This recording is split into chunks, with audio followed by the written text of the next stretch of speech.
Ghana's move to restructure most of its public debt is weighing on banks across the African continent. Four of Africa's biggest lenders, Standard Bank Group, First Rand, Absa Group, Nedbank, collectively set aside 4.8 billion rand, about $267 million, to account for the losses, impairing as much as 57% of local and onshore dollar-denominated debt holdings. It wasn't just South Africa. We've also seen a number of Nigerian banks impacted. Here's Zenith Bank saying that they put aside about 123 billion in impairments due to the impact of the restructuring. Also, Echo Bank, about 170 million for fiscal year 2022.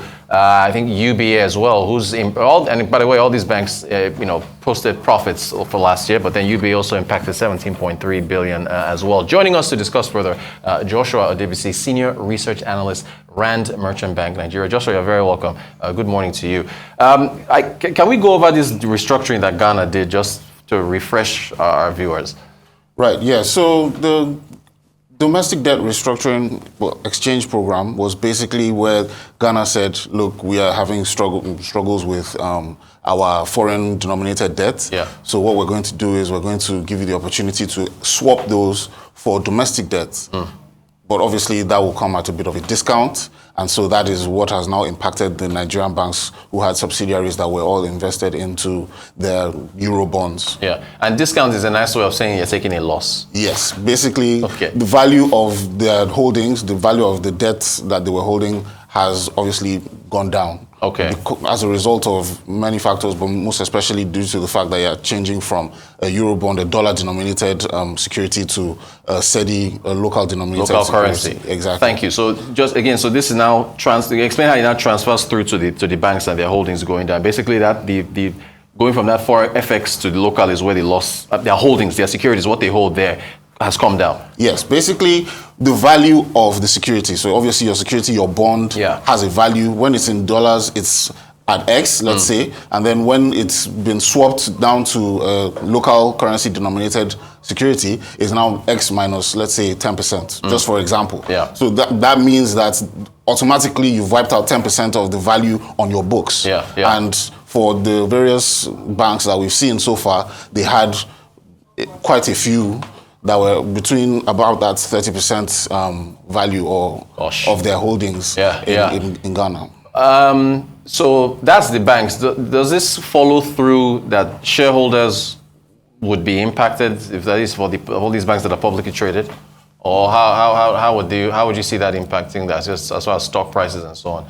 Well, okay, so first let's just look at the actual context of the impact on the banks that have released so far. I just took down a few numbers just to be sure. So in terms of dollars, so let's do everything in dollar terms now. Zenith Bank specifically took about $134 million using like December 2022 exchange rate. So about $134 million in impairments on that, while ETI took about 75 million. They gave us That's that Echo Bank, explicitly. right. Okay. And then UBA took about 41 million. Theirs was pretty much the least. And what we've seen is that Zenith Bank, without that impairment, would have probably done about 234, just above what they did for 2021. So we would have seen a slight increase in profit after tax, if not for that impairment. ETI, theirs wasn't as bad because overall they saw some gains from their Francophone West Africa business. So the impairments actually went down year on year. UBA took the lowest that we've seen so far. So total about $41 million. So it didn't have that great of an impact. They still did about 170 billion in PBT or PAT, despite the impairments. Now, for the other guys that have not released, it now depends on how much they're holding and the impact it will have on their PBT based on what those Ghana subsidiaries contribute to the groups. So the overall profit, and PBT, of course, profit before tax. So it seems like with Echo Bank and UBA, I guess if you have a pan-African footprint, you're able to absorb this impairment. Is that what it looks like, or that's just a coincidence? I mean, well, so it's purely down to, first of all, your individual bank's risk management. Because it's about how much they were exposed to Ghana securities, right? Now, if a bank has lower exposure, I mean, the truth is that at some point, a lot of investors or a lot of traders were saying that these numbers in Ghana, the yields were seeming too good to be true. Yeah. So some people might have pulled out earlier, okay, which means that they would have covered their positions and they would be fine. Some people might have invested quite heavily, and so they would have a lot on their balance sheet when the GDEP was announced. Yeah. Now that's all what is down to is how much of the securities you were holding on your books at the time when this was announced. So for the other banks who are waiting for your Access Bank, GTCO, and so on and so forth, okay, so just to follow up on what you just said now, if we are to gauge, I mean, we'll see when the results come out, but if we gauge, what are we seeing? Something less than what UBA did or higher than Zenith, somewhere in between? Or Well, okay, so based on the rough calculations that I've done, based on the 9-month figures that I have for GTCO and Access, I would say that GT is looking at, well, between UBA and Zenith, probably not as much as Zenith, but probably a little bit more than UBA. Possibly. Okay.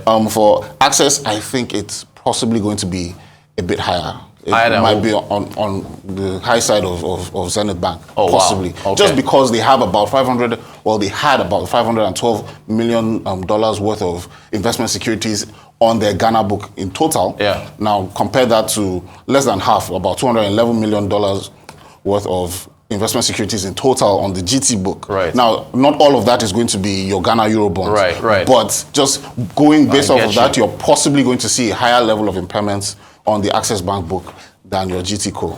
There are also a number of South African banks, your Nedbank, your ABSA, your First Rand, your Standard Bank Group. What is this? Okay, so we looked at West Africa, look at Southern Africa. Yeah, there they are.